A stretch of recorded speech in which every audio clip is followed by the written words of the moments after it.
change is said to be inevitable. But there's one change that is putting the world on the edge: climate change. We have seen most of our permanent features, even rivers, where we had flowing rivers all over the year. We can see some of them have dried up. We can see some glaciers in some of our mountains have already disappeared. There is evidence of climate change within the country. But what is this two-worded phenomenon that is threatening the well-being of the environment? Sometimes the most impactful way to explain it is with concrete examples and information. So for example, globally, science shows the world has already increased 1 degree Celsius already. And if we stay with the trajectory we currently have, we will, by the end of the century, have increased 3 degrees. And this is based on science. You can see the data, and showing people the information and the data sometimes is the best way to make the case. Among the countries that are warming the fastest as a result of global warming, 20 are in Africa, and experts are warning that the continent will be hit hard by climate change.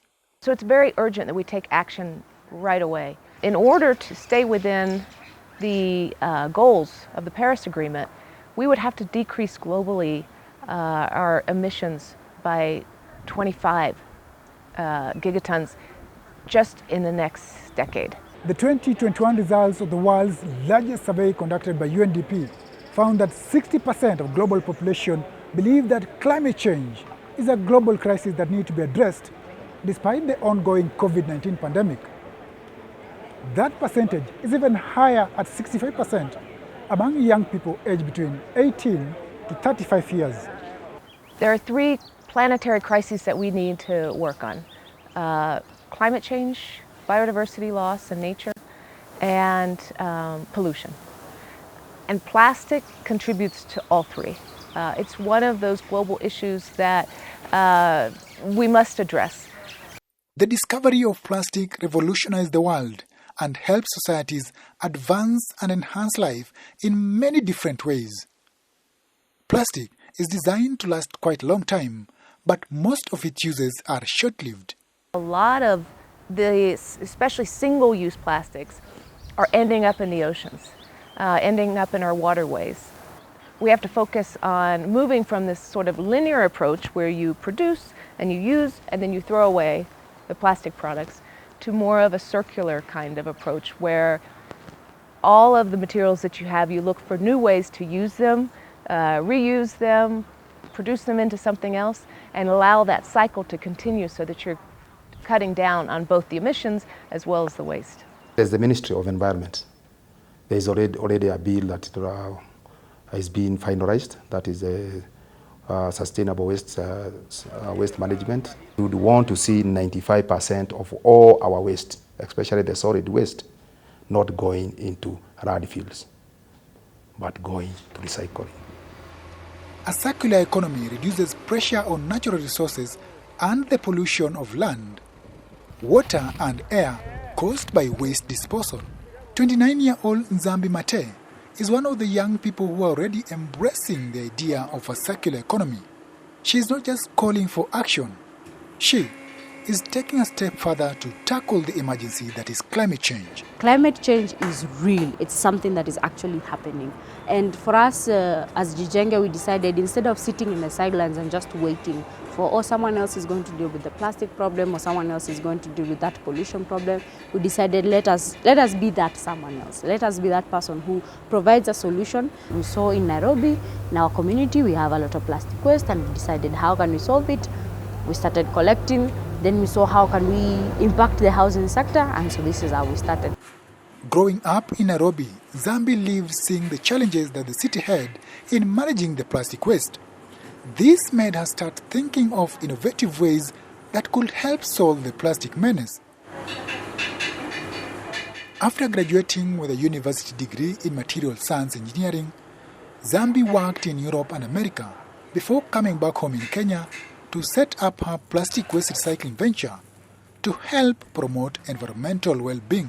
We saw there's a huge demand in terms of affordable housing.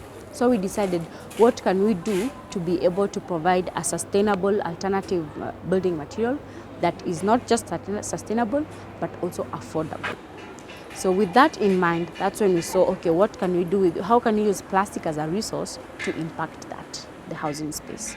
So we decided to start making pavers. The pavers are just an easy entry to the market. And then once we are there, then the next stage is how do we make an actual building block. Jijenge Makers produces sustainable, low-cost construction materials made of recycled plastic waste and sand.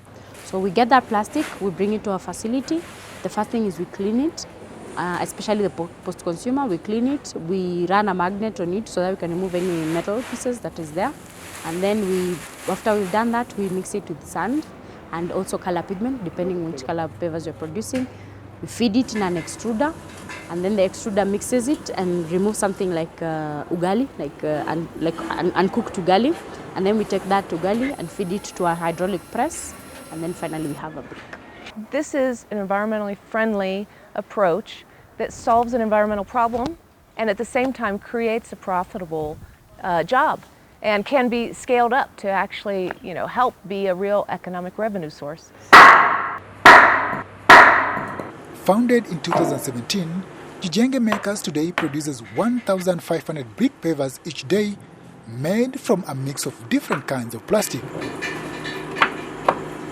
The pavers are sold at varying prices depending on thickness and color. The common grey bricks, for example, cost 850 Kenya shillings, equivalent of $8 per square meter. Their concept is environmental friendly. As you've seen, we were able to do almost a ring around the walking paths here at Mukuru Slums Development Projects. The biggest difference is the element of environmental conservation. They are made from recycled plastic, so obviously that helps in addressing the environmental challenge of plastics polluting the environment. So that is a big advantage over maybe the conventional cardboard bricks. Countries and the world is moving towards sustainable development. So once we recycle plastic, we are already actualizing the sustainable development goals by taking care of our environment. Kenya is one of the countries that banned single-use plastic and has been very vocal in global processes to discuss and address climate change. In the Paris Agreement, there is what we call, or what is referred to as NDC. So NDC is the nationally determined contribution. And on December 12th, our president gave our commitment, the Kenya commitment, where he promised that Kenya will be able to reduce the greenhouse gas emission by 32% by the year 2030. So we are trying to ensure that we can come up with the regulations that are going to fully operationalize the Climate Change Act. So within this act, we'll be able to be looking at who is supposed to do what. The climate is changing as society failed to meet most of its commitments to limit environmental damage.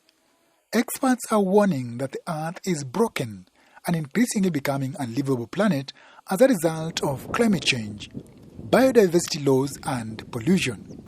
Without sticking to the goals of the Paris Agreement, we'll see massive food destabilization. We'll see increases in poverty.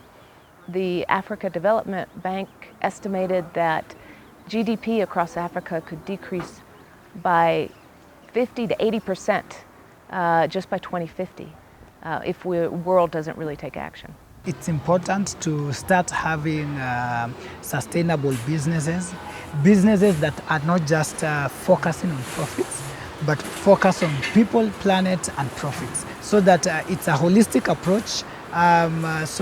What we call social impact businesses, it's not just about how much money can I make, but how can I help the people? How can we make the planet more sustainable? I love to see people, first of all, normalize climate change solutions. People to actually uptake the solutions and actually use the solutions.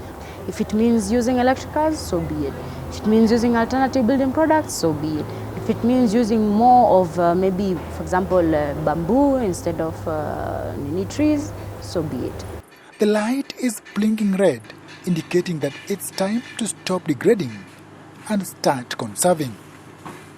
Reporting from Nairobi, I am Juma Majanga.